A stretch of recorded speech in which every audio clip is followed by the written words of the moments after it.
पहली transaction, Mukhtar started business on January 25, 2015 by introducing cash of rupees 400,000.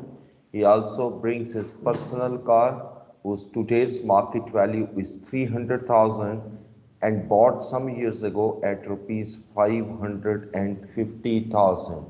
जी यहाँ से मैं शुरू करता हूँ। आमना रहीम बताइएगा क्या अकाउंट हेड नहीं है, कैसे किया आपने इसको?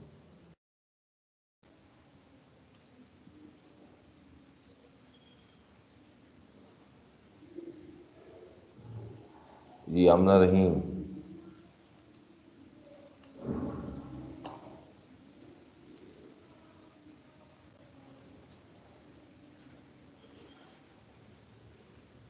मतलब सोए हुए हो आप? जो स्टूडेंट जवाब नहीं देगा उसको मैं अटेंडेंस भी नहीं लगाऊंगा, ये ज़हन में रखना।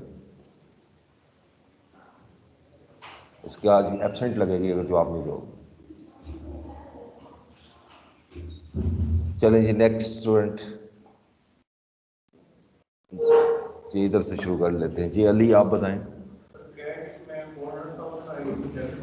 कैश डेबिट होगा 400,000, ठीक है। कैपिटल क्रेडिट होगा। डेबिट होगी व्हीकल 300,000 से, ठीक है, बिल्कुल ठीक है। हाँ जी, तो कंबाइन एंट्री कर लेंगे तो 700,000 से हो जाएगा कैपिटल, ठीक है। तो इसमें तीन हेड होंगे, एक कैश होगा जो 400,000 से डेबिट होगा, इसके अलावा कैपिटल होगा 700,000 से क्रेडिट, और जो कार है या व्हीकल्स है वो 300,000 से डेबिट होगा, ठीक है। इसमें जो दो वैल्यू दी हुई हैं, दूसरी वैल्यू से हमारा कोई कंसर्न नहीं है, जिसमें वो कह रहा है कि जी 550,000 में खरीदी थी कुछ साल पहले, वो तो आज बिजनेस में ला रहा है ना, तो आज की वैल्यू जो है वो कंसीडर होगी। चलिए जी नेक्स्ट आइएगा।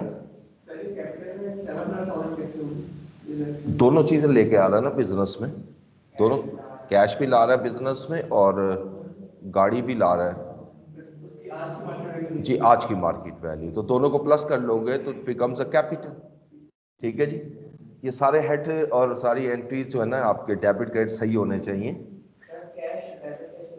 कैश बिजनेस में आ रहा है, हाँ जी, इंक्रीज इन एसेट डेबिट ही होता ना, ठीक है। अच्छा नंबर 2 देखिएगा।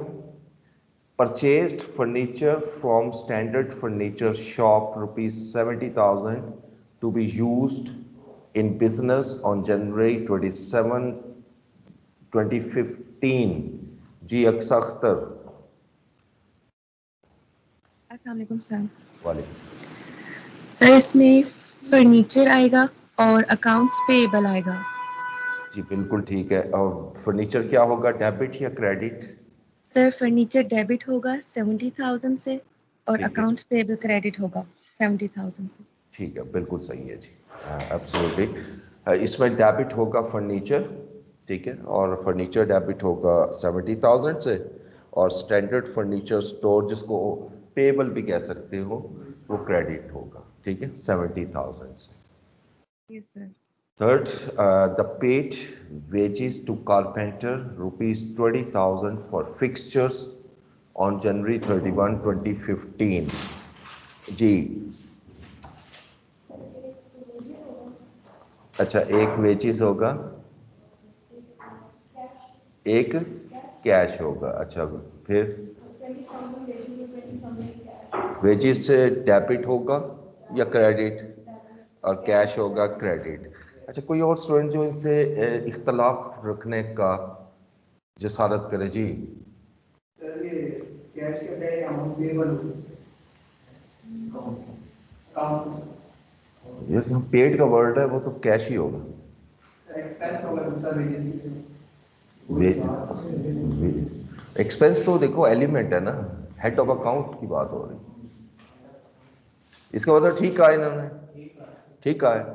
अच्छा ऑनलाइन में जो बैठे हैं उनमें से किसी को कोई ऐसा पॉइंट जो कहते नहीं कि ये गलत है, वेजेस डेबिट और कैश क्रेडिट, ठीक है, ये गलत है? चलें,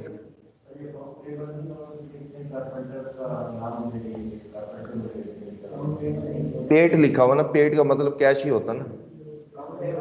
हाँ, अच्छा, इसमें बेसिकली वेजेस अकाउंट नहीं आएगा, ठीक है, इसमें वेजेस नहीं आएगा, इसमें फर्नीचर अकाउंट आएगा। एक अकाउंट आएगा फर्नीचर होगा, डेबिट और होगा कैश क्रेडिट। अब इसको मैं एक्सप्लेन करता हूं, ठीक है। देखो, जब भी कोई आप एसेट बाय करते, कोई भी एसेट बाय करते, उस एसेट को पर जो भी एक्सपेंस आता है, कोई भी एक्सपेंस आता है उस एसेट पर, जब तक के वो प्रॉपर वर्किंग कंडीशन में नहीं आ जाता, वो जितने भी उस पे एक्सपेंसेस होंगे वो हमारा एक्सपेंस नहीं कहलाएगा, वो एक्सपेंडिचर कहलाएगा। ये वर्ड हमने कल पढ़ा था, एक्सपेंस और एक्सपेंडिचर।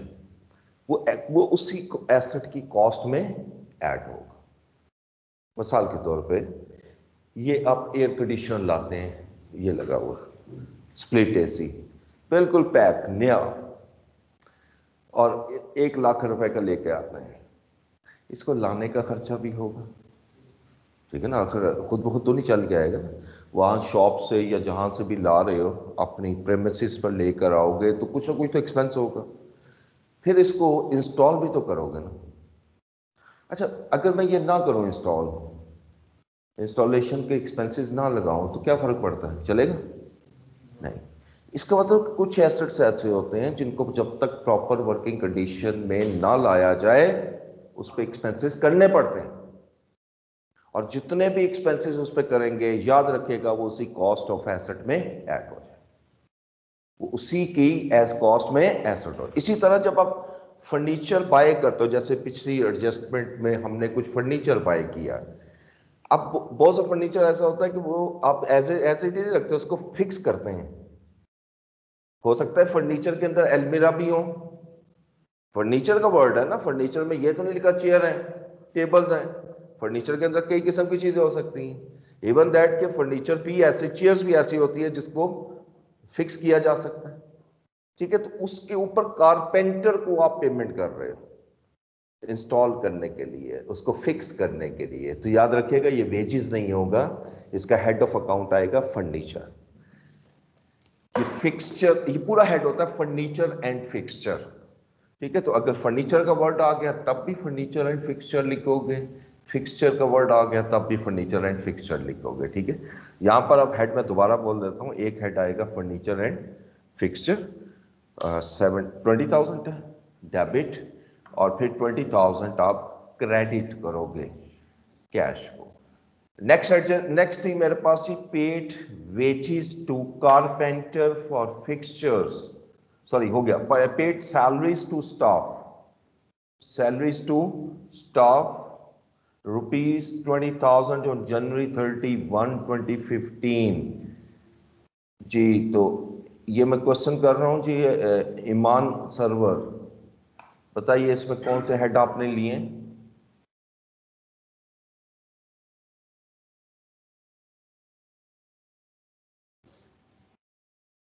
ईमान, आवाज आ रही है?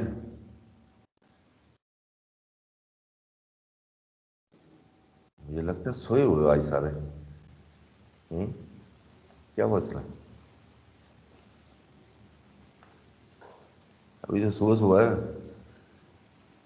जी, आप बताइए।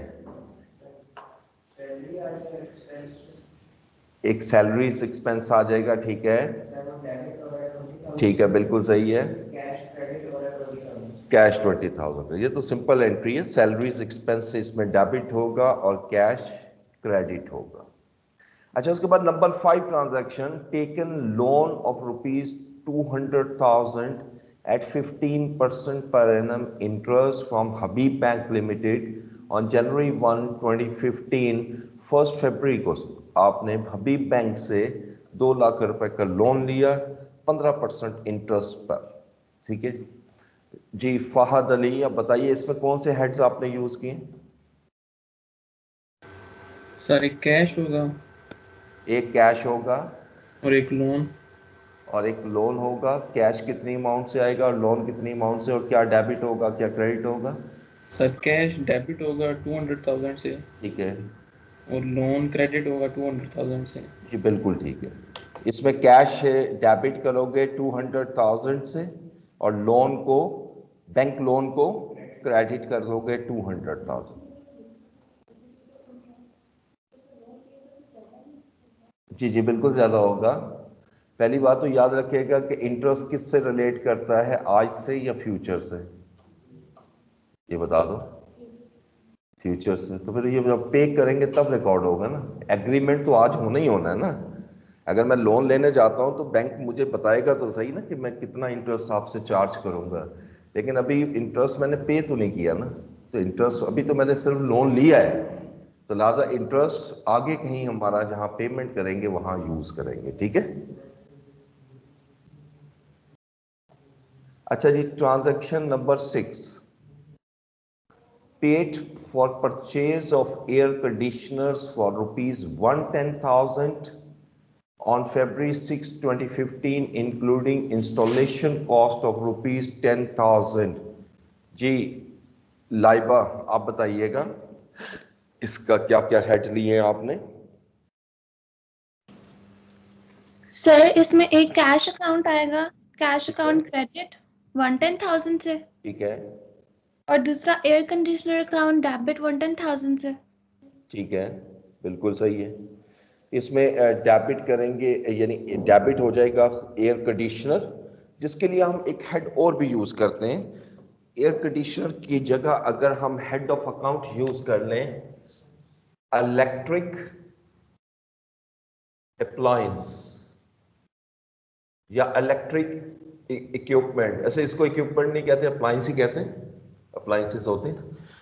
हाँ, बेसिकली इसका फायदा क्या है इस हेड का, कि इसमें अब एयर कंडीशनर होगा उसका अलहदा हेड खोलना पड़ेगा, फैंस होंगे इसका अलहदा हेड खोलना पड़ेगा, लाइट्स होंगी हैवी लाइट्स उसका अलहदा खोलना पड़ेगा। अगर मैं वर्ड यूज करता हूँ इलेक्ट्रिक अप्लायंस, जिस तरह फर्नीचर को ले लो, क्या फर्नीचर में क्या क्या हो सकता है, चेयर्स नहीं होंगी उसके अंदर। अगर मैं चेयर का अलहदा हेड खोलूँ गलत वो भी नहीं है, टेबल्स का अलहदा हेड खोल लूँ वो भी गलत नहीं है, लेकिन फिर इतने हेड संभाले नहीं जाते। हम क्या करते हैं, एक मेन कैटेगरी रखते हैं उसके अंदर ही डालते जाते हैं, फर्नीचर एंड फिक्सचर। इसी तरीके से इलेक्ट्रिक अप्लायंस का जब हम हेड यूज करेंगे तो इलेक्ट्रिक से रिलेटेड जो भी अप्लायंसेस यूज करते हैं ना हम, वो सब इसमें आते जाएंगे।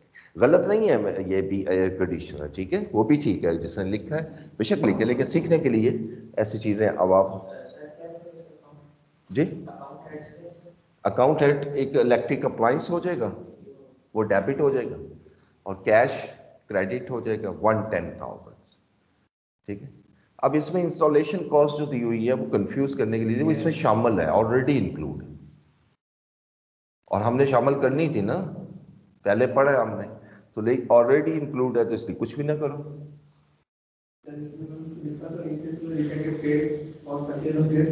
हाँ जी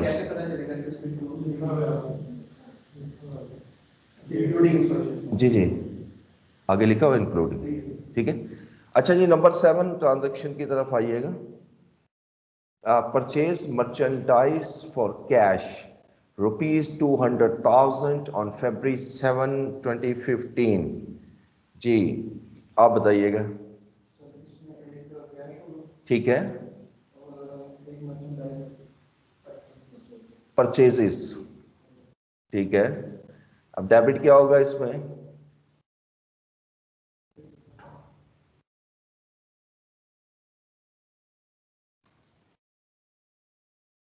बोलेगा कोई नहीं आपको।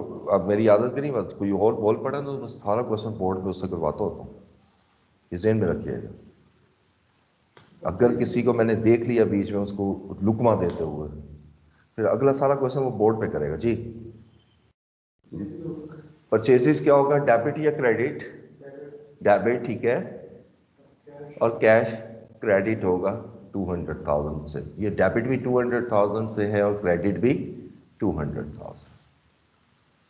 अच्छा जी, अगले एंट्री देखें, paid utility bills rupees 10,000 on February 8, 2015। Mohammed Sohaib Ahmed, बताइए इसमें क्या क्या हेड आपने लिए हैं।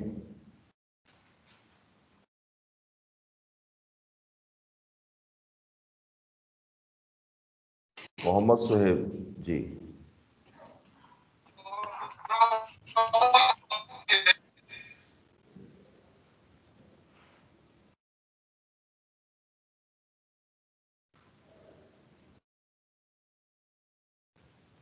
वो टाइम लगाते हुए, चलो आप बताओ निम्रा आरिफ। सर इसमें एक अकाउंट है, यूटिलिटी बिल है जो क्रेडिट होगा 10,000, ओके, और दूसरा कैश होगा क्रेडिट, वो भी 10,000। तो दोनों क्रेडिट हो गए। नो सर, पहला डेबिट था ना।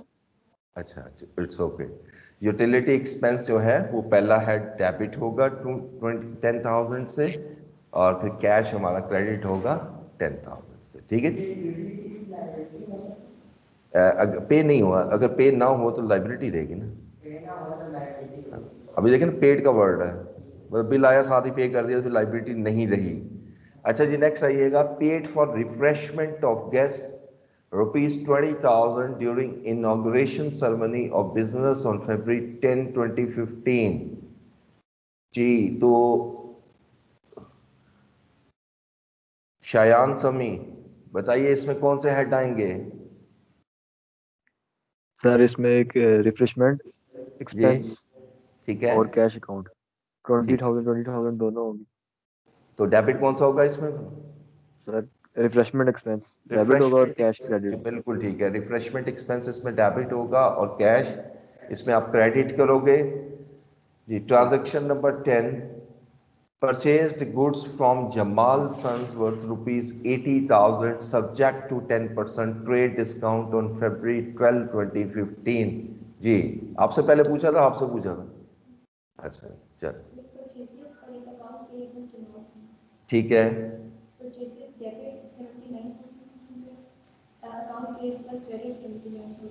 आपने कैलकुलेशन ठीक की है, आपने 1% निकाला है। जी जी, मैं आपकी बात सही कह रहा हूँ, मैं आपको गलत नहीं कह रहा, लेकिन आपकी कैलकुलेशन गलत है। आपने 1% कैलकुलेट की है, 79,200 नहीं बनेगा। 10% 8,000 बनता है, 72,000 बनेगा। आपने 79,200 का है ना, तो 1% कैलकुलेट किया। अगर 1% कैलकुलेट करोगे तो 79,200 आएगा।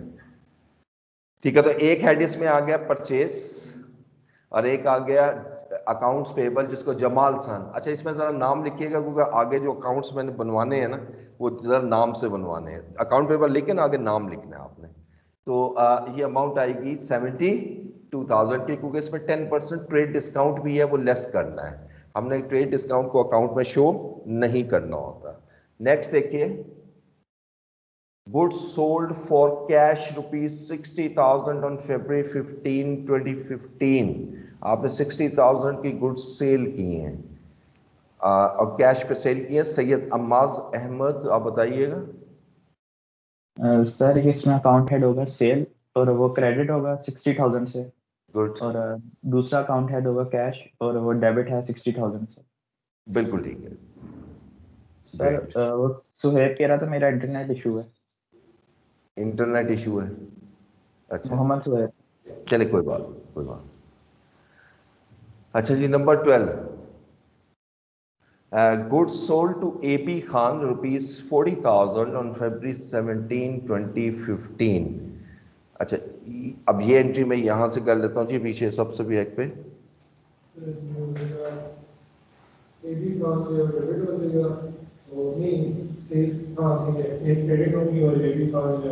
तो एबी खान क्या है असल में,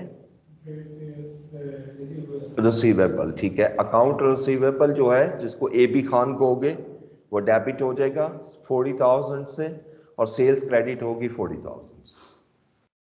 अच्छा जी, आगे लिखता है जी, loan of ₹50,000 was given to his friend on February 20, 2015। जी, नेक्स्ट मेरे पास नाम आ रहा है जैनब बीबी। जी जैनब बताइए। सप्लायर है, कस्टमर है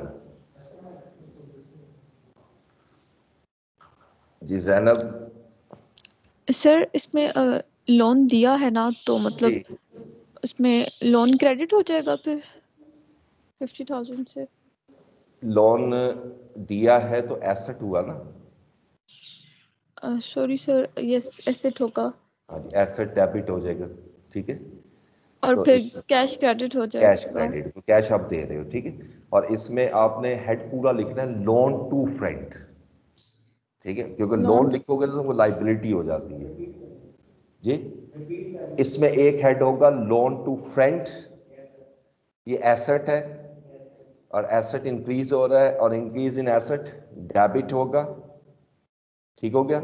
और कैश, क्योंकि आप दे रहे हो ना कैश, कैश एसेट है और एसेट डिक्रीज हो रहा है, decrease in asset credit. Note receivable और चीज है, नोट रिसीवेबल लीगल डॉक्यूमेंट है, promissory note. Loan receive, loan के साथ पेएबल रिसीवेबल नहीं लिखा जाता, ठीक है। लोन के साथ उसका नाम लाजमी लिखा जाता है जी जनाब। तो अगली एंट्री आ रही है, goods worth ₹7,000 were distributed as free samples on February 22, 2015। जी 7,000 की गुड्स आपने फ्री डिस्ट्रीब्यूट की हैं जी, बताइएगा, आप बताइए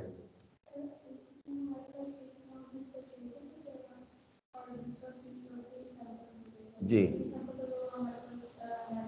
ठीक है। परचेजेस क्रेडिट होगी, बिल्कुल ठीक है। इसमें जो दो हेड होंगे, एक होगा आपका फ्री सैंपल्स अकाउंट या मार्केटिंग एक्सपेंस भी लिख सकते हो, ये डेबिट हो जाएगा। और क्रेडिट होगा इसमें ऑब्वियसली परचेज, क्योंकि आप कोई कैश नहीं दे रहे, वही गुड्स जो आपने बेचने के लिए खरीदी थी वही फ्री डिस्ट्रीब्यूट कर रहे हो, तो इसलिए हम उसको क्रेडिट कर देंगे, ठीक है। अच्छा जी, 15 नंबर ट्रांजैक्शन रिपीट हो रही है। ये रिपीट की वजह यह है कि ये असाइनमेंट आगे तक चलनी है आपकी, ठीक है। इसमें बहुत सी चीज़ें अभी मैंने करवानी है, ये अभी तो पहला स्टेप रहा, इसलिए मैं ट्रांजैक्शन खुद करवा रहा हूँ आपके साथ बैठ कर, इसको ठीक करना है जो भी मिस्टेक हो। ये तो वही है ना, सैलरीज डेबिट और कैश क्रेडिट। अच्छा जी, अब आ जाता है purchase merchandise from Naveed Sons worth ₹40,000 on term 4, 10 and 30 on March 1, 2015। जी, तो ये जीशान सज्जाद सर इसमें कैश क्रेडिट होगा 40,000 पे, ओके। और सर नवीद सन परचेज कर रहा है तो वो परचेज डेबिट होगा। डेबिट होगा और वो ठीक है, लेकिन कैश आप समझते हो क्रेडिट होगा जब टर्म भी तय हुई है, टर्म लिखा हुआ 4, 10 and 30, तो डेबिट। नहीं फिर कैश तो नहीं आना चाहिए ना, सर एक मिनट, देख लो कोई बात नहीं।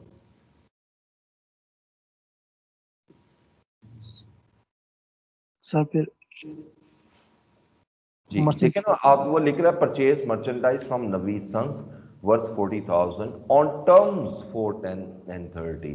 देखो जब टर्म्स लिख दी गई इसका मतलब ये है कि ये पेमेंट अभी कर ही नहीं रहा। टर्म का मतलब ये है कि 3 दिन के अंदर, सॉरी 4% डिस्काउंट हम देंगे अगर 10 डेज में पेमेंट करोगे, इसका मतलब है, और नहीं तो आपने 30 दिन में पेमेंट करनी। तो ये तो क्रेडिट पे आ रही है ना, तो इसमें जो एक हेड आएगा वो परचेजेस आएगा, ठीक है, और दूसरा हेड आएगा वो आपका आ जाएगा अकाउंट्स पेएबल नवीद सन्स, ठीक है, दो आएंगे इसमें। नेक्स्ट जी, और अमाउंट कितनी आएगी 40,000। नेक्स्ट आइएगा,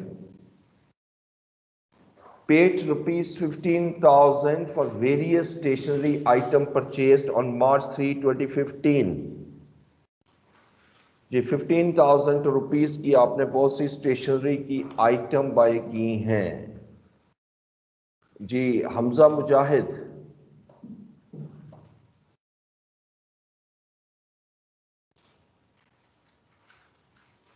ये हमजा आवाज आ रही है मेरी? यस सर, स्टेशनरी डेबिट होगी सर 15,000 की, ठीक है, ठीक और है। Accounts receivable credit 15,000। नहीं, आप अगर गौर से देखो तो पहला वर्ड क्या है, पेड, ठीक है। जब पेड का लफ्ज लिखा हुआ है तो इट्स वेरी क्लियर कि कैश में पे कर रहे हैं, इसमें पेएबल नहीं आएगा, ठीक है। इसमें एक हेड आएगा स्टेशनरी एक्सपेंस कह लो, वो डेबिट हो जाएगा, और कैश चूंकि बिजनेस से जा रहा है वो क्रेडिट हो जाएगा, ठीक हो गया। अब 18 नंबर ट्रांजैक्शन देखिए, sold goods to Ammar costing 64,000 at 20% margin on March 5, 2015। ये कॉन्सेप्ट जब मैंने कल करवा दिया था मार्कअप और मार्जिन का। अच्छा, ये जो गुड्स सेल की है मार को, ये कॉस्टिंग दी हुई है, और जब सेल की जाती है वो कॉस्ट पे नहीं होती, वो सेल प्राइस पे होती। पहले तो कैलकुलेट करके इसकी सेल प्राइस निकालो, जो यकीनन निकाली होगी। कितनी निकाली आपने? 80,000। ठीक है, अब ये ट्रांजैक्शन 80,000 से होगी, 64,000 से नहीं होगी। सेल्स गुड्स टू अम्मार, और कोई कैश का जिक्र नहीं है, नाम आ गया। एक हेड इसमें आएगा अकाउंट रिसीवेबल, वो डेबिट होगा अम्मार 80,000 से। दूसरा हेड होगा सेल्स, और सेल्स क्रेडिट होगी 80,000 से। ये दो हेड है, ठीक है। 19, furniture worth rupees 5,000 and cash of rupees 10,000 was stolen by thief on March 7, 2015। अच्छा, ये अगर गौर से कर देखो तो शायद ये यकीनन कंपाउंड एंट्री बनेगी, क्योंकि इसके अंदर दो हेड नहीं है, तीन हेड है। देखो, एक तो चोरी हुई, और चोरी में एक तो फर्नीचर ले गया वो 5,000 मालियत का चोर जो है, और सेकंड 10,000 का वो कैश ले गया। तो इसका मतलब है कि दोनों चीजें लॉस हुई। तो हेड कौन सा बने? नहीं, मिसलेनियस तो नहीं कर सकते, ये तो बड़ा बड़ा नुकसान है। फर्नीचर, कैश और एक्सपेंस का कोई नाम तो होगा ना, एक्सपेंस तो एलिमेंट है। इसको कहते हैं loss by theft account. Loss by theft account, loss को स्पेसिफाई करना है कि ये लॉस हुआ है, ठीक है, और किस वजह से हुआ है, इसलिए बाय का वर्ड लगा के हम आगे लिखते हैं। इसी तरह आगे कोई भी एंट्री आ जाए ना, आग लगने से फर्नीचर और ये जाया हो गया, तो फिर हम लॉस बाय थेफ्ट की बजाय लॉस बाय फायर कर देते हैं। यानी ये बाय नेचर होता है, ताकि हम देखें हमारा मकसद अकाउंटिंग का क्या है, मैक्सिमम इंफॉर्मेशन मैं दे सकूं। और अगर मैं हेड ऑफ अकाउंट अगर अच्छा यूज करूंगा तो इन्फॉर्मेशन ज्यादा देखने से पता लग जाएगा ना। अब मैं लिखता हूँ जी लॉस बाय थेफ्ट, आप देख रहे हो लॉस बाय थेफ्ट आ रहा है, तो इसका मतलब चोरी हुई है वहां, समझ में आ गया। और सिर्फ लॉस लिख दूंगा तो आप एक और क्वेश्चन करोगे उससे, भाई ये लॉस क्यों आया? मेरी लॉजिक समझोगे नहीं? अगर मैं लॉस बाय थेफ्ट लिख दूं और या लॉस बाय फायर लिख दूं, तो मेरा ख्याल है दूसरा क्वेश्चन खत्म हो जाता है कि भाई क्यों हुआ। हाँ, वो रीजन पूछने तो लहदा बात है, वो एक लहदा जी चोर कैसे दाखिल हुआ, FIR कटवाई नहीं कटवाई, वो बात का मसला है, ठीक है। लेकिन टेक्निकली उसमें सारी इन्फॉर्मेशन है। तो इसमें एक हेड आएगा लॉस बाय थेफ्ट अकाउंट, ये डेबिट होगा, और ये डेबिट होगा 15,000 से, क्योंकि दोनों चीजें लॉस हुई हैं ना। फिर फर्नीचर को क्रेडिट करोगे, क्योंकि फर्नीचर खत्म हो गया, चला गया, ज़ाया हो गया, बस हमारे से तो चला गया ना 5,000 का, और कैश भी क्रेडिट होगा 10,000, ठीक है। दो क्रेडिट होंगे, एक डेबिट। अच्छा, इसके बाद transaction number 20, goods of invoice value of ₹10,000 were returned to Jamal Sons on March 8, 2015. Goods were actually bought on February 12, 2015.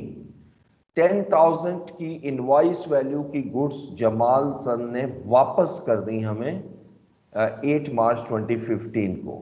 नहीं, वर रिटर्न टू जमाल सन्स, हमने वापस की, ठीक है। Goods were actually bot on February 12, 2015, और ये गुड्स हमने एक्चुअली खरीदी थी 12 फरवरी 2015 को, तो ऊपर आइएगा 1215 में। 1215 में आपने ये जमाल सन से गुड्स खरीदी थी 80,000 रुपीज की, सब्जेक्ट टू 10% ट्रेड डिस्काउंट। अब जब गुड्स वापस कर रहा है वो हमें, हम उसे वापस कर रहे हैं 10,000 की, तो ये क्या हेड आएंगे इसमें? बोलिए जी। एक तो परचेज रिटर्न हो जाएगा, और परचेज रिटर्न जो है वो डेबिट होगा या क्रेडिट? क्रेडिट होगा, ठीक है। एक परचेज रिटर्न हो गया, और दूसरा अकाउंट्स पेएबल, और उसका नाम लिख दोगे जमाल सन्स, ये डेबिट हो जाएगा।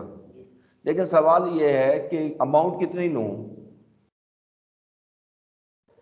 अमाउंट कितनी लूं डेबिट और क्रेडिट में? 9,000। फिर इसलिए तो मैंने आपसे कहा बड़े केयरफुली देखना, वो लिख रहा है goods of invoice value of 10,000, ये इनवॉइस वैल्यू है और ये गुड्स कब खरीदी थी, उसे हिंट इसलिए दिया हुआ है 12 फेब को। ऊपर आइएगा 12 फेब की जो ट्रांजैक्शन बन रही है वो मेरे पास ट्रांजैक्शन नंबर 10 है। आपने गुड्स खरीदी थी जमाल सन से 80,000 की, ये इनवॉइस वैल्यू कहलाती है। इनवॉइस वो होती है जो लिखी जाती है सब्जेक्ट टू 10% ट्रेड डिस्काउंट, फिर उस पर हमने 10% ट्रेड डिस्काउंट लेस करवाया था। तो जब ट्रेड डिस्काउंट लेस हुआ लिस्ट प्राइस पे तो रिटर्न होगी तो 10% वापस लेगा। हम 10,000 में क्यों वापस करें, हम 9,000 पे वापस करेंगे, ठीक है। यानी एक चीज मैंने 9,000 में खरीदी है, मैं उसको वापस 10,000 में कर सकता हूं, मुझे ये बता दो। नहीं तो फिर इसको भी लाओ ना डिस्काउंट कर, ठीक है। ये तो मतलब वर्डिंग में घुमाएगा थोड़ा सा। अब यहां से ट्रांजैक्शन जरा थोड़ी सी ट्रिकी आनी शुरू होंगी। नेक्स्ट देखिएगा, purchase goods from Jamal Sons worth ₹45,000 subject to 8% trade discount on March 9, 2015। अब आपने फिर गुड्स खरीदी हैं जमाल सन से 45,000 की 8% डिस्काउंट पे। तो ये वो एंट्री है सेम जो पहले की थी आपने, परचेजेस और अकाउंट्स पेएबल, परचेजेस डेबिट और accounts payable Jamal Sons credit 41,400, इसमें 8% लेस कर दिया, ये ठीक है आपकी। अच्छा, उसके बाद 22 में देखिएगा, paid cash to Naveed Sons on March 10, 2015 against invoice raised on 1 March 2015। ये आपने पे किया नवीद सन्स को कैश, और ये उस इनवॉइस पर जो March 1 को खरीदी थी। ऊपर आइएगा, March 1 में ट्रांजैक्शन नंबर कौन सी बनती है जी, ये बड़ी ध्यान से देखिएगा 16 को। अच्छा, अब 16 को जो यानी 16 नंबर ट्रांजैक्शन है, ये डेट थी 1 March 2015। उस दिन आपने गुड्स परचेज की थी नवीद सन से 40,000 की, लेकिन कुछ टर्म भी तय हुई थी 4, 10 and 30, ठीक है, ये याद रखना है। यानी इसका मतलब है कि नवीद सन्स को मैंने कितनी पेमेंट करनी थी, 40,000 की। डन हो गया, ये 40,000 की मैंने नवीद को पेमेंट करनी है। अब हुआ क्या, आप पेमेंट किस दिन कर रहे हो नवीद सन्स को, 10 को, तो हमारा डिस्काउंट पीरियड कितने दिन तक है, 10 डेज। तो इसका मतलब है कि मैं जब पेमेंट करूंगा क्या पूरी 40,000 की पेमेंट करूंगा, नहीं, बल्कि उस पर डिस्काउंट लूंगा। And this is a settlement discount. यानी 1 मार्च को मैंने खरीदा था, 10 मार्च को मैं पेमेंट कर रहा हूं, और उसने मुझे उस वक्त पेमेंट टर्म दी थी 4/10। मतलब क्या है कि 10 दिन में पेमेंट अगर मैं करूंगा तो 4%, और 10 दिन में कर रहा हूं, तो लिहाजा इसमें अब 3 अकाउंट हेड आएंगे। एक अकाउंट्स पेएबल जो कि नवीद सन्स है, ठीक हो गया। Second, discount received. तीसरा, कैश। अब मैंने अकाउंट्स पेएबल तो पूरा 40,000 से डेबिट करना है, क्योंकि पे तो फुल ही कर रहा हूं ना, वैसे कैश कम दे रहा हूं, बाकी डिस्काउंट ले रहा हूं ना। 40,000 की इनवॉइस के जितने भी अभी कैलकुलेट कर लेंगे, जितनी भी पेमेंट मैं कर रहा हूँ ना, 38,400 शायद बनेगी, जितनी भी मैं पेमेंट कर रहा हूँ, तो बाकी पेमेंट अब मैंने मजीद नहीं करनी, तो ख़त्म हो गई कहानी। तो लिहाजा ये 40 डेबिट हुआ। डिस्काउंट रिसीव्ड मेरा कितना बनता है, 1,600। क्या ये डेबिट होगा क्रेडिट, क्रेडिट, और कैश में डेबिट होगा क्रेडिट, कितने से, 38,400। डन हो गया। नेक्स्ट ट्रांजैक्शन,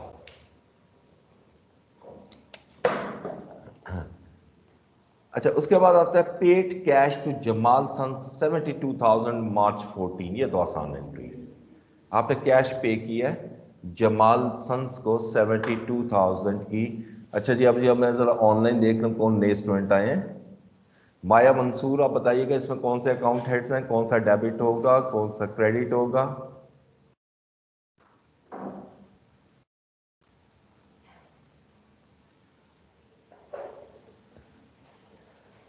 जी माया, आवाज आ रही है?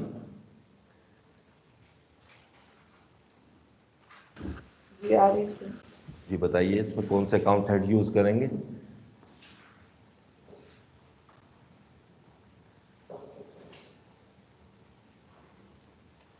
कोई बात नहीं, गलत बता दोगे ना, कम से कम मैं आपको सल्यूट करता हूँ। आपने भागने की कोशिश, अभी आपको पता 2 स्टूडेंट भाग गए हैं। जब मैंने कहा ना नए स्टूडेंट जो आए हैं उनसे सवाल करता हूँ, एक इकरा भाग गई, एक और मैंने नाम नोट किया था जेन से निकल गया, एक और। जी एक मिनट चले कोई बात नहीं। इसमें एक तो आप कैश पे कर रहे हो जमाल सन्स को 72,000 रुपीज़ का, तो इसमें एक तो हेड आएगा आपका कैश, और कैश आपका क्रेडिट होगा तो cash is going out from business और 72,000 से। और दूसरा चूंकि जमाल सन्स को मैं पे कर रहा हूँ, तो जमाल सन्स मेरी लाइबिलिटी थी, अकाउंट्स पेबल वो डिक्रीज हो गई, तो इसको डेबिट करूँगा। Accounts payable Jamal Sons debit हो जाएगा और कैश क्रेडिट। ठीक है जी। 24 transaction, goods costing 4,000 were returned by Ammar on March 16, 2015 who bought goods on March 5, 2015। अब ये गुड्स हमें वापस आ रही हैं या हम वापस कर रहे हैं? हमें वापस आ रही हैं। अम्मार से गुड्स वापस आ रही हैं, तो ये कौन सी रिटर्न हुई? Sales return. तो बताओ सेल रिटर्न डेबिट होगी क्रेडिट? डेबिट। और दूसरा हेड जी अकाउंट रिसीवेबल अम्मार, ये क्या होगा? क्रेडिट। क्रेडिट होगा। बताओ अमाउंट कितनी आएगी जी? ये तो कॉस्टिंग लिखा हुआ है। और सेल किस पे होती है? सेल रिटर्न सेल पर होती है, सेल्स भी सेल पर होती है, सेल रिटर्न भी सेल्स पर होती है। बड़े ध्यान से देखने वर्ड्स को, वर्ड कॉस्टिंग लिखा हुआ है। तो लिहाजा क्या करूं, इसके साथ उसने हिंट दिया है कि ये गुड्स असल में उसने हमसे खरीदी थी मार्च 5, हु बॉट। ठीक है, तो मार्च 5 ऊपर आइएगा, ट्रांजैक्शन नंबर कौन सी बनेगी? 18। तो कितना मार्जिन था ऊपर देख लो, 20%। तो इसको मार्जिन ऐड करो ना, तो ये बनेगा 5,000। बहुत ध्यान से, बहुत ध्यान से। तो ये मैं दोबारा बोल देता हूं, इसमें डेबिट होगा आपका सेल्स रिटर्न्स 5,000 से, नॉट 4,000। ठीक है, और क्रेडिट होगा अकाउंट रिसीवेबल अम्मार 5,000। इसमें ये कॉस्टिंग है ना, इसको सेल में कन्वर्ट करो, अभी बोला है ना मैंने, ये सेल, ये कॉस्टिंग है। जब आप सेल करते हो तो सेल प्राइस पे सेल करते हो, तो वापस आएगी तो सेल प्राइस पे वापस लोगे ना। हाँ, नेक्स्ट आखिरी ट्रांजैक्शन आज की, goods costing ₹3,000 and cash ₹7,000 were withdrawn by the owner for personal use on March 10, 2015। आपने गुड्स जिसकी कॉस्ट 3,000 थी और कैश 7,000 ऑनर ने विड्रॉ कर लिया फॉर पर्सनल यूज के लिए 10 मार्च को। जी 3 हेड आएंगे, कौन कौन से जी? ड्राइंग्स। ड्राइंग्स पहले बता दो कितनी अमाउंट से और कितनी अमाउंट से आएगी, और डेबिट होगी क्रेडिट होगी? जी ड्राइंग्स डेबिट होगी 10,000 रुपीज से गुड्स। कैश क्रेडिट होगा 3,000 से, 7,000 से, और परचेजेस क्रेडिट होंगी 3,000 से। ठीक हो गया ये? अच्छा, अब आपको कल मैं पूरी 40 बाकी रिमेनिंग जो है ना उसमें आपको 15 अभी दे रहा हूँ। ठीक है, क्योंकि ये टफ है आगे, और मैंने आगे भी करवाना है। अब आज के तो 40 मिनट इसी पे लगा दिए आप लोगों ने। और दूसरा मुझे नहीं समझ आ रही कि ये सुबह सोए होते अभी बच्चे सिर्फ और सिर्फ मेरे पास 11 और 3 14, बहुत कम स्टूडेंट है। और कितने यहाँ बैठे हुए हैं? 23, सिर्फ टोटल 23 स्टूडेंट है आज क्लास। और क्या बनेगा? कहते हैं ना तेरा क्या बनेगा कालिया, अब क्या बनेगा बताएं।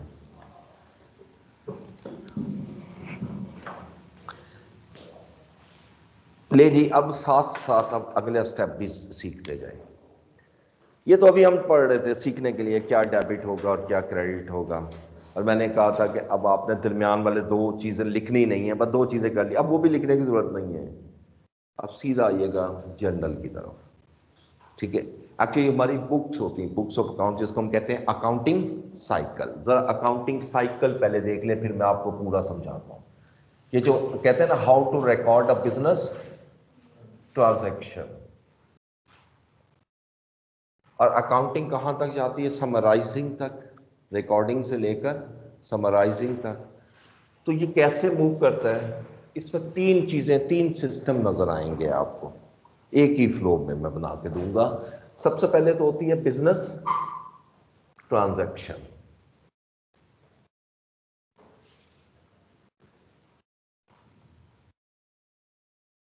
ट्रांजैक्शंस, जितनी भी बिजनेस ट्रांजैक्शंस होंगी वो बताओ कहाँ रिकॉर्ड होंगी, जिस बुक में रिकॉर्ड की जाती हैं उसको हम कहते हैं general journal. General journal,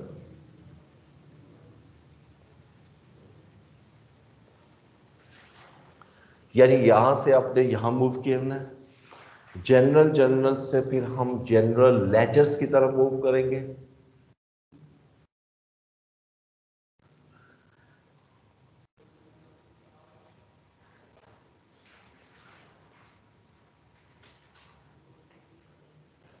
general ledger से हम ट्रायल बैलेंस की तरफ मूव करेंगे, यानी जनरल लेजर से हम एक्सट्रैक्ट करते हैं ट्रायल बैलेंस।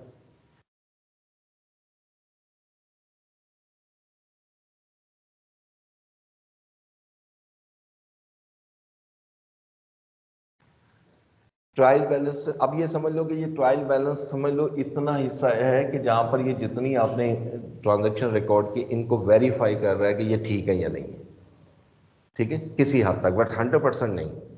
उसके बाद ट्रायल बैलेंस के बाद फिर हमारी एडजस्टमेंट्स आती हैं, हम अकाउंट्स में एडजस्टमेंट्स करेंगे, जिसके लिए मैंने आपको बताया था 3 से 4 चैप्टर है हमारे इस पे पूरे एडजस्टमेंट्स।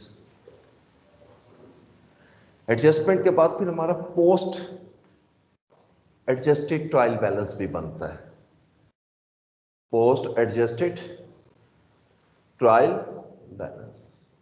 यानी ये जो पहला ट्रायल बैलेंस है ये प्री एडजस्टेड भी कह सकता हूं ना मैं इसको, यानी इस पर कोई एडजस्टमेंट अभी आपने नहीं की हुई, लेकिन जैसे एडजस्टमेंट करोगे तो फिर यकीनी बात है बैलेंसेस चेंज हो जाएंगे ना। जब बैलेंस चेंज होंगे तो नया ट्रायल बैलेंस बनेगा, उसको हम कहते हैं पोस्ट एडजस्टेड ट्रायल बैलेंस। फिर इससे फिर हम फाइनेंशियल स्टेटमेंट्स बनाते हैं, और ये मेरा अकाउंटिंग साइकिल कंप्लीट होता है और इंट्रो का सिलेबस भी खत्म हो जाता है। समझ आ गई ना, देख लो कितनी जल्दी मैंने खत्म करा दी। इसके दौरान एक सिस्टम और आएगा प्राइम बुक्स का। जब हमारा टर्न आउट बहुत हाई होता है ट्रांजैक्शन का, हम सिर्फ जनरल में नहीं लेके जाते, हम बिजनेस ट्रांजैक्शन को लेके जाते हैं प्राइम बुक्स। जी, प्राइम बुक्स का ये खैर वहां पे भी पढ़ेंगे, लेकिन अभी तो मैं ब्रीफली बता रहा हूँ कि इसका मकसद ये है कि जहां टर्न आउट ऑफ ट्रांजैक्शंस बहुत ज्यादा हो, बहुत ज्यादा ट्रांजैक्शन हो रही है, एक दिन में 500 सेल हो रही है, इनवॉइसें बन रही हैं, तो वहां पर ये बहुत ही लेंथी हो जाता है सिस्टम। इसको शॉर्ट करने के लिए तो हम एक सिस्टम यूज करते हैं जो प्राइम बुक्स में लाते हैं, और प्राइम बुक से फिर हमारे लेजर आगे सीक्वेंस वही है। ये तो अब जब पढ़ेंगे तो पता लगेगा ना मकसद क्या है, अभी तो सिर्फ मैं बता रहा हूँ, ठीक है। तीसरा ये भी होता है कि बहुत छोटा सा बिजनेस है, ऐसा बिजनेस जिसके अकाउंट हेड्स ना होने के बराबर है, 8 से 10 हैं, उसी पे बिजनेस कर रहा है, बिल्कुल छोटा सा बिजनेस, वो क्यों इतना लंबा सिस्टम यूज करें। वो एक ही सिस्टम, एक ही ऐसी चीज बनाता है जिससे उसको प्रॉफिट और लॉस मिल जाए, तो उसको प्रॉफिट और लॉस से जरूरत है, एसेट कितने वही पता लग जाता है। दिस इज अकाउंटिंग इक्वेशन, ये यहां से 3 हिस्सों में मैंने डिवाइड किया, देख लीजिएगा। लेकिन अकाउंटिंग इक्वेशन को मैं आगे किसी से लिंक नहीं कर रहा।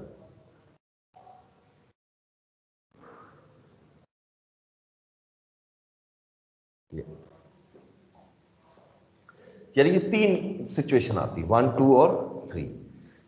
इस पे एग्जामिनेशन में क्वेश्चन मस्ट आता है। मस्ट से मतलब ये ज़हन में रखिएगा 100% नहीं, मोर देन 75%। ये प्राइम बुक्स का आता है, ये क्वेश्चन बड़ा लेंथी होता है, काफ़ी लंबा होता है ये क्वेश्चन, ठीक है। ये वाला हिस्सा नहीं आता, इसलिए नहीं आता क्योंकि ये बहुत ही लेंथी होता है। इतना लेंथी होता है कि अगर ये करने बैठ गए तो यही होता रहेगा। ये अभी आप करोगे ना, अभी 50 ट्रांजैक्शन मैंने दी हैं, अभी तो 25 की हैं, अभी इसका जर्नल बनाएंगे, लेजर बनाएंगे, अप टू ट्रायल बैलेंस जाएंगे। ये सारा सीक्वेंस मैंने पूरा करवाना है। आप लोगों को स्कूल नहीं लेने देना, ठीक है। जब आप लेजर बनाओगे ना, फिर आपको लगेगा पता कि कितना लेंथी है, इतना छोटा नहीं है, ठीक है। पोस्टिंग अभी सीखनी है तो एनी हो। तो अब हम यहाँ से ये जो बिजनेस ट्रांजैक्शन डिस्कस की हैं, पहली कहाँ पर लेके जाना चाहिए हमें? General journal. What is a general journal, कैसे रिकॉर्ड किया जाएगा, तो वो कल इंशाल्लाह इसको मैं डिस्कस करूँगा, ठीक है। सिर्फ इतना लिख लो अभी कि general journal is known as prime book. ये जनरल जर्नल प्राइम बुक कहलाती है हमारी। कोई भी बुक प्राइम बुक किस लिए कहलाती है, क्यों कहते हैं हम इसको प्राइम बुक? ये प्राइम का वर्ड प्राइमरी से निकल रहा है। सबसे पहले ट्रांजैक्शन जिस बुक में रिकॉर्ड होगी उस बुक को हम प्राइमरी बुक कहते हैं, ठीक है। इसको हम general journal is known as prime book, ठीक है। Second, general journal is also known as chronological book.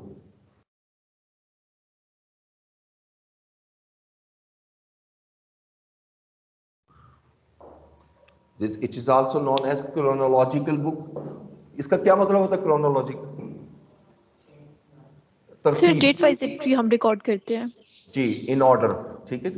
सो इसको हम इसलिए क्रोनोलॉजिकल कहते हैं कि every transaction should be recorded in the sequence of their occurrence. जो सी ट्रांजैक्शन जिस टाइम हो रही है हमें उसी टाइम रिकॉर्ड करना चाहिए। इसकी बड़ी सिंपल सी लॉजिक है। देखो, आज आपके पास बिजनेस में 2 ट्रांजैक्शन हुई, सिर्फ 2। सुबह आपने शॉप खोली या ऑफिस ओपन किया, आपके पास एक कस्टमर आया, उसने आपको 50,000 रुपये दे दिए। क्लोज करने से पहले एक सप्लायर आया, आपने 30,000 दे दी। अब शाम को मैं आपसे पूछूं कि आपके पास कैश कितना है, तो क्या कहोगे? 20,000, ठीक है। मैं रिकॉर्डिंग करता हूं, पहले मैं रिकॉर्डिंग में पेमेंट शो करता हूं, जी मैंने 30,000 रुपये पे किया है, फिर मैं शो करता हूं 50,000 रिसीव किया है। फर्क तो कोई नहीं पड़ा, बैलेंस अब भी वही आ रहा है, लेकिन ये क्रोनोलॉजिकल के अगेंस्ट नहीं हो गया। क्योंकि जिस वक्त आप ये शो कर रहे हो अकाउंट्स में मैंने 30,000 दिया था, तो बैलेंस क्या था आपके पास उस टाइम? 0। अकाउंट्स में बात कर रहा हूं, फिजिकल तो आ चुका था ना 50,000, लेकिन आप पहले किसको रिकॉर्ड कर रहे हो? 30,000। तो फिर तो आप ये शो कर रहे हो कि मैं तो ये 30,000 पे कर रहा हूं। कहां से पे कर रहे हैं? आपके पास तो कैश ही नहीं था। तो इसलिए क्रोनोलॉजिकल की सिंपल लॉजिक ये होती है कि जो सी ट्रांजैक्शन जिस टाइम हो रही है ना, उसी टाइम रिकॉर्ड कीजिए, ठीक है। तो सबसे पहले जनरल को हम डिस्कस करेंगे। इसका प्रॉपर एक फॉर्मेट होता है, उसमें हम एंट्रीज पास करेंगे।